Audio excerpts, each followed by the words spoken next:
আলাইকুম, welcome to new blog. আমি আজম খান মালয়েশিয়াতে বলছিলাম।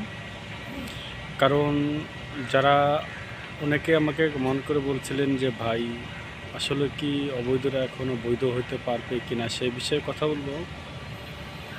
আজ এই মালয়েশিয়া সরকার এখনও এ বিষয়ে কোনো সুযোগ বা কথা বলেনি। যাই হোক, আপনারা বাঙালি অনেকেই ভাবছেন যে আমাদের সুযোগ দিয়েছে, আসলেই না।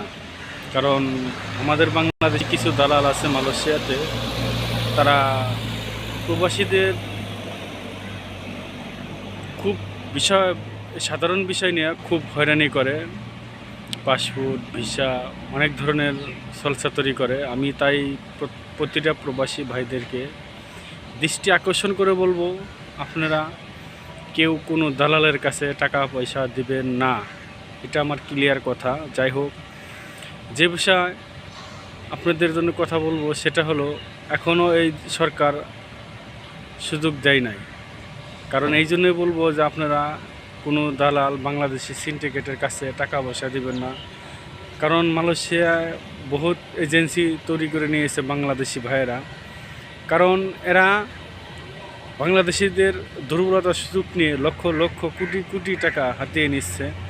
আমি তাই সকল প্রবাসী, মালয়েশিয়া যত প্রবাসী আছে বাংলাদেশি ভাইয়েরা আমার, তাদেরকে উদারত আহ্বান করব যে আপনারা কেউ কারো কাছে কোনো দালালের কাছে টাকা পয়সা দিবেন না। কারণ কেন, আমাদের বাংলাদেশি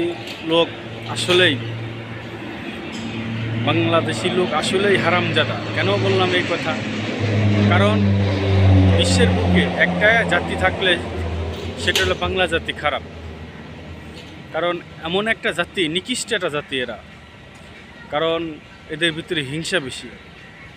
কারণ এভাবে কেউ সত্য কথা বলবে না। আমি সবাইকে, সব প্রবাসীদের বলবো, আজ আমাদের বাংলাদেশে দেখেন, তারা ক্ষমতা পেয়ে মনে করতেছে যে আমরা ক্ষমতা পেয়েছি, চিরদিন থাকবো।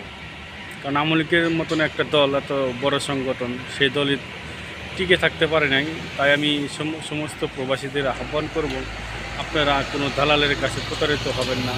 আমি একজন নিজে ভুক্তভোগী। কারণ আমাদের বাংলাদেশি দালাল এজেন্সি এরা আসলেই হারামজাদা। যাই হোক, আমি আবারও কথাটা বললাম, সকল প্রবাসী ভাইদের যে দৃষ্টি আকর্ষণ করবো, আপনারা কেউ যে ভিসা লাগানোর সুযোগ দিয়েছে এই দেশের সরকার, মিথ্যা কথা এগুলো। ঠিক আছে, আপনারা সবাই এর থেকে দূরে থাকবেন। যখন আকাশে চাঁদ উঠবে তখন সবাই দেখতে পারবে। ঠিক আছে, কারণ এই জন্যে আমি উদ্দেশ্য সবাইকে সতর্ক করলাম। কারণ এই ভিডিওর মাধ্যমে সবাই সতর্ক থাকবেন। সবাই ভালো থাকবেন। আল্লাহ হাফেজ।